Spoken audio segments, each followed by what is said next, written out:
Okay, if you had turned up the volume, you can hear me. Alright, so what we have down here is a similar thing to the last video, but it's on a constant. Okay, so you can't see it, but I'll turn the outer light on in a second.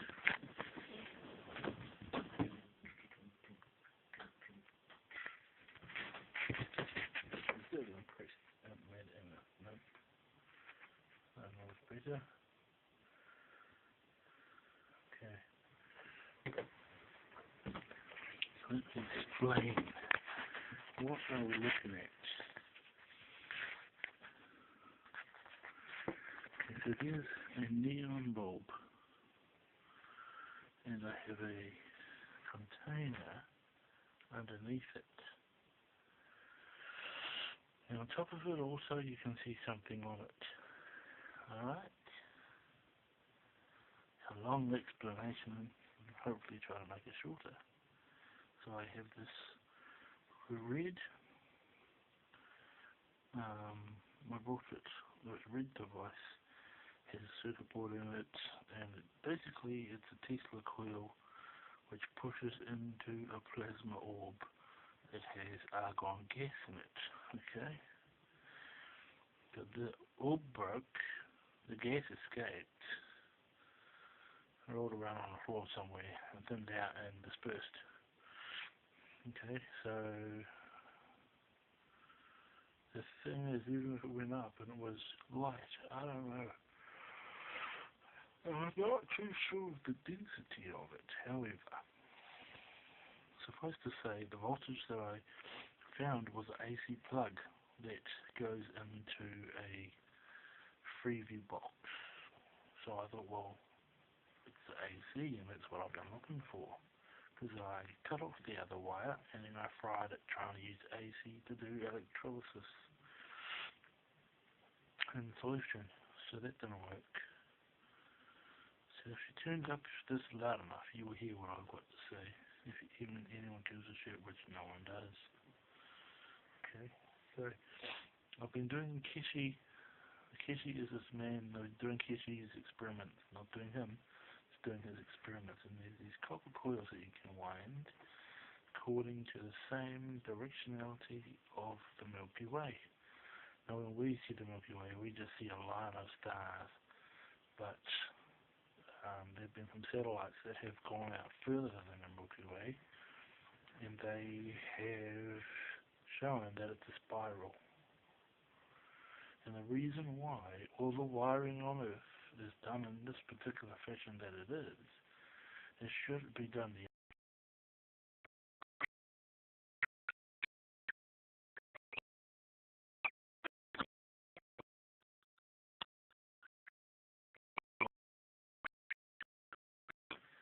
They were only allowed to patent this wind in particular of neon lamp because of the fact that it promoted life. See, they can't allow us to have the infinite loop coil that measures the right number of the cosmos. So what they do is they allow us to do the yin-yang, but either way it still has to come in to the same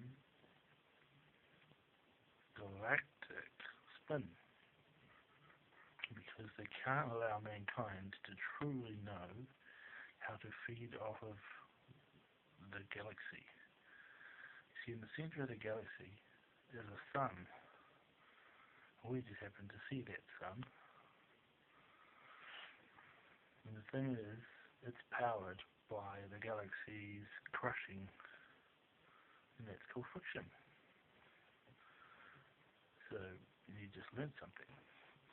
Anyway, AC is what Tesla used for his coils. He also invented electromagnet UFO. And it always had positive at the top and negative at the bottom.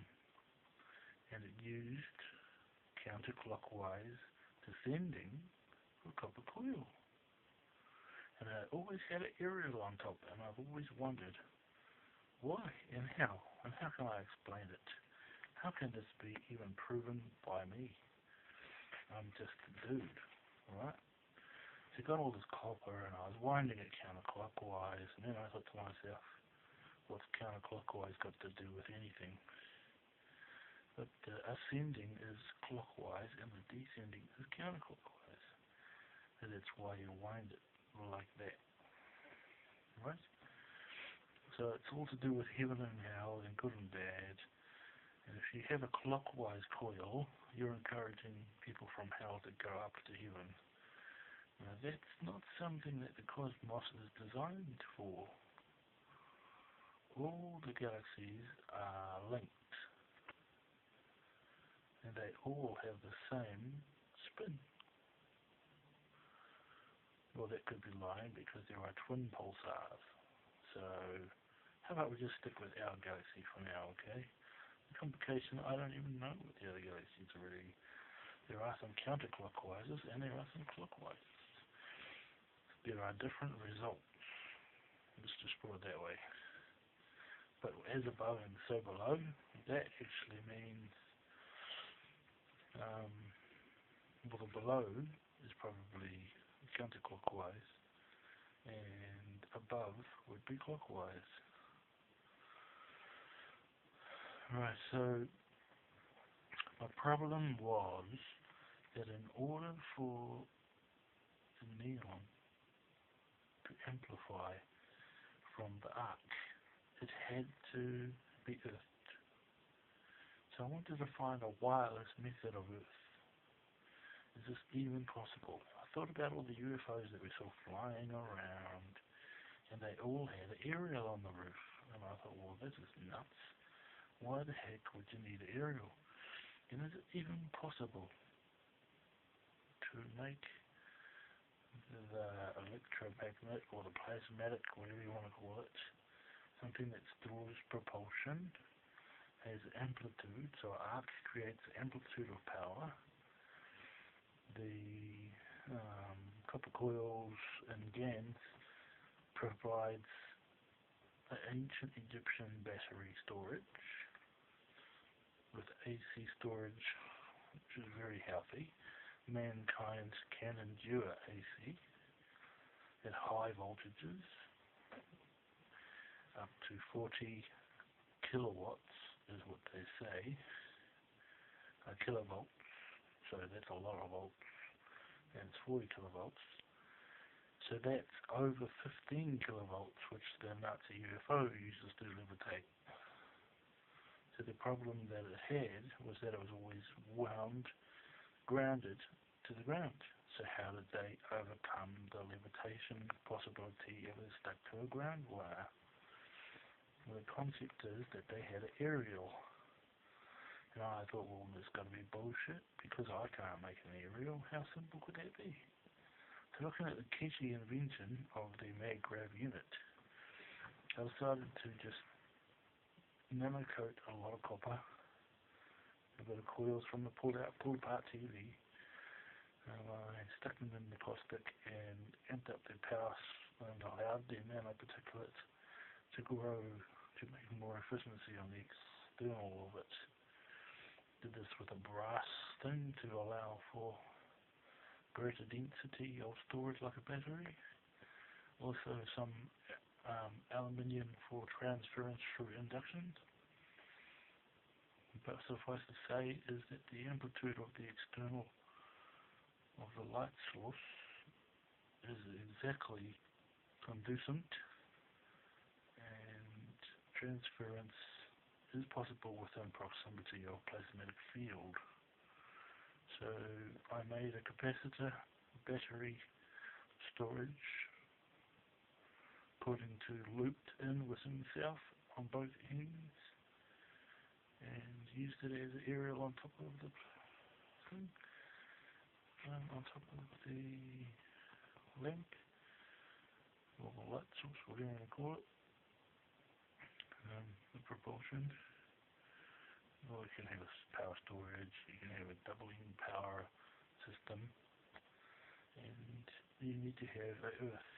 So I heard that he said that paper can be used for the capacitor. So that thing on top of the lamp is a capacitor.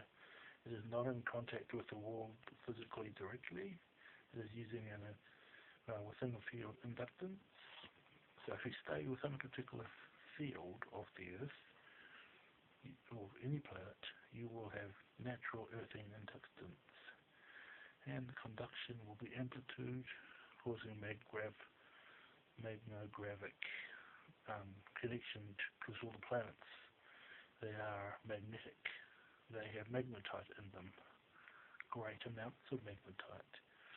And the secret to flight without going straight into the sun is pulsating. If you can phase off the pulsating, you can keep your distance. If you phase it on a bit, so the amplitude is very important. But pulsating is the secret, as I discovered from watching a video of a man giving away all the answers. There you go. So basically, everything there would be right if you could produce enough power on a power supply to create the AC arc in order to make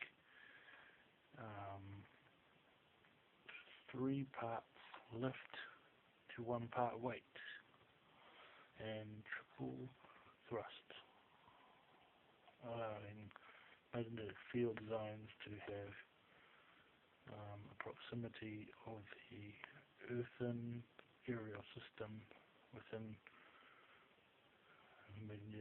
magnetospheres. Yay, man, that sounds like a lot of bullshit, and it's nice to know.